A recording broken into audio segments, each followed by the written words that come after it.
An fear do Eice le H.G. Wells.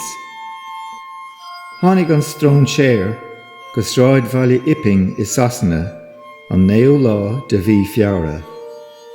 Bhí gaoi bheantach ag síobis nach de tram lé.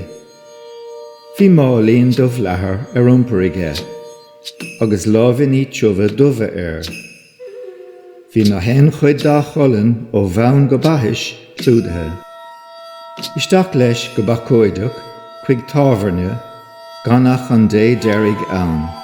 Tá cóir na híthe agus titán ó him. Jóir bhain úsal. Thug banatí Mrs. Hall in áde staire agus isteach is seomra leapa mór. Trom de hat agus de chóta bhain úsal, agus trimóid duit sa chistiníad. Ná bach leis.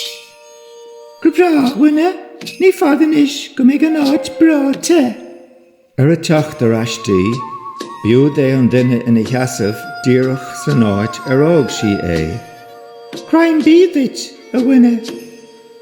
Thiomtaigh an strón séir ar a hála an sin, agus chonig Mrs. Hall go raibh aig clúdathe le bindeláin. Tá me leis céal ar bhain timpiste goit. When anach ipping le go maithing in an cónaí agus ibrú an seo ar má huimhnas is ó lí mé. Tuige man bast ar bhiste leat má I fríam díad cad Is lóir sin an is a Mrs. Hall. Tugad málaí an strón séire, chun an tí an ládar gionn. Brostíigh leis na boscí sin tá mós fada fanúntar. Níor bhada go dtug gaiar fáin ar a tráid faoi deara Thosaigh an gaiar ag drana leis. Thug sé fabha faoi agus rug sé graim ar a chuis. Strócadh cos a phrásar agus rith an fear leis de rúthar isteach sa teach tábhairne. Is an rud ach nuair éachas tríd an bail a rinne an gaiar sa phrásar, ní raibh cos ar bith le feiscint ann. Nuair a thug Mrs. Hall an duinear chuige an tránóna sin, bhí an strón séir I mbun tástálacha hena féin. nach fada siar na cheann atá na súlaige. Irebert gan tacht isteach gan cnaga ar an doras. Fulas knag ach ní chúlís mé is léir. Tá na tástálacha seo an a háchtach is beagrod ná cuiread isteach orm. Go bra. Dimig Mrs. Hall. Tamlin I sin chúla sí an strón séir is siúla nán is an áil agus a caint leis féin. Glacaigh sé seo fad mo híl go léir. Lean an strón séir a raig leis na tástálacha go ceann roinnt míana. An sin thug an dochtúr á túil cuairt ar lámháin le teann fisreachta. Tá brún orm chur isteachart an taide atá arsúla agat. Se An taide leiis nach tosa dá fisrach. Grad lat. Haring an strón séir an lámh amachchas a fócha agus a tuairt amach. I leanam crim tá sé gan láimh. Chunas is féidir muincile a bhoga mar sin gan láimh? Winkle gan lábha chunig ís. Se an bast. Híon an strón séir an muincle amach I drón dochtúra go das ré. Stad sé hé orlaí amach ón dochtúr. Bar fia níl facáim. An sin bhain rud éigean liomóg as róin an dochtúra.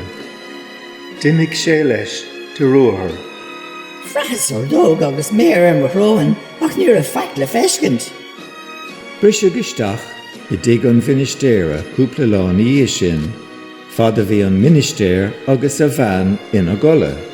Tú siad Mrs. Bunting de gheet. Duine amach gohfuil duine hí staire. Rug an ministéir ar bheor iarán na tine. Sí staire leis an mertan sin gan gíg ná mí gasta.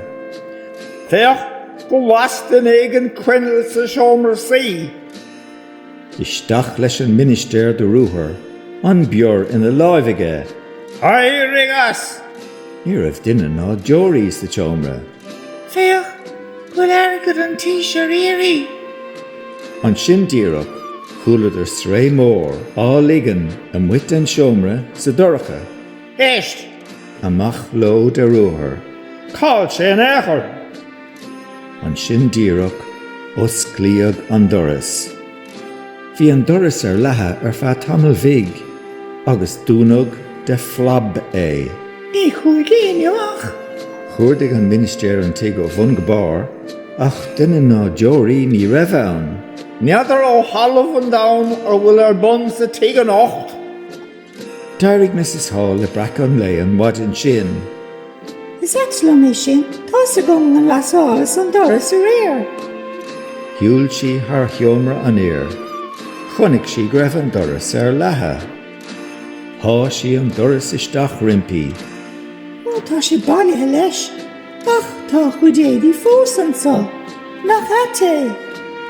Bheas si go gúla si an doras tosaí gá oscailt, agus á gúna, agus go gúla si toran leis tírdí.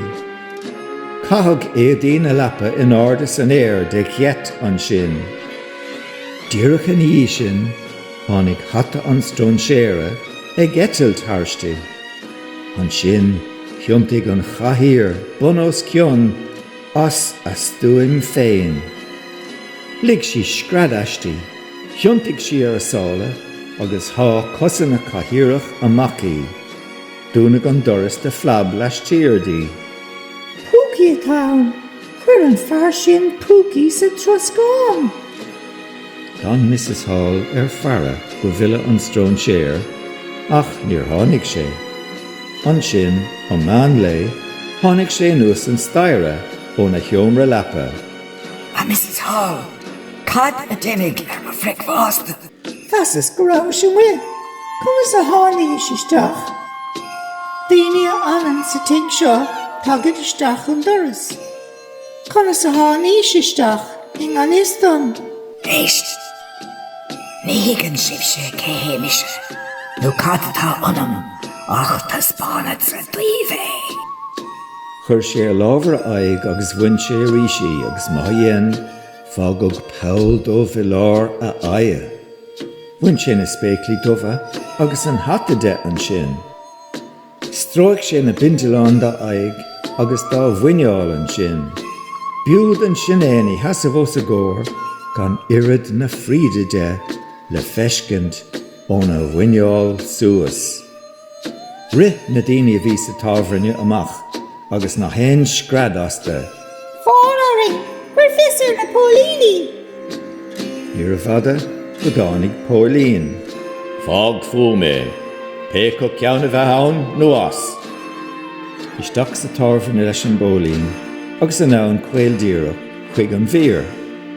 Bhain an strón séir na lábhaní de. Seas sér.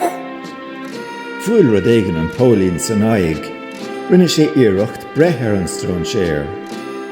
Rug sé graimar scórnig do eice, ach déalaigh an strón séir uig. Bhain sé a chud éadaí de go tapa. Ní fada sin an éair, ní lánach éadaí folamh.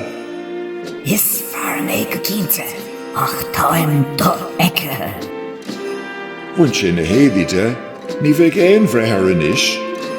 Agus na héanaigh luúgus ag brethir an éir, os glíag an doras agus déalaigh an fear do eice.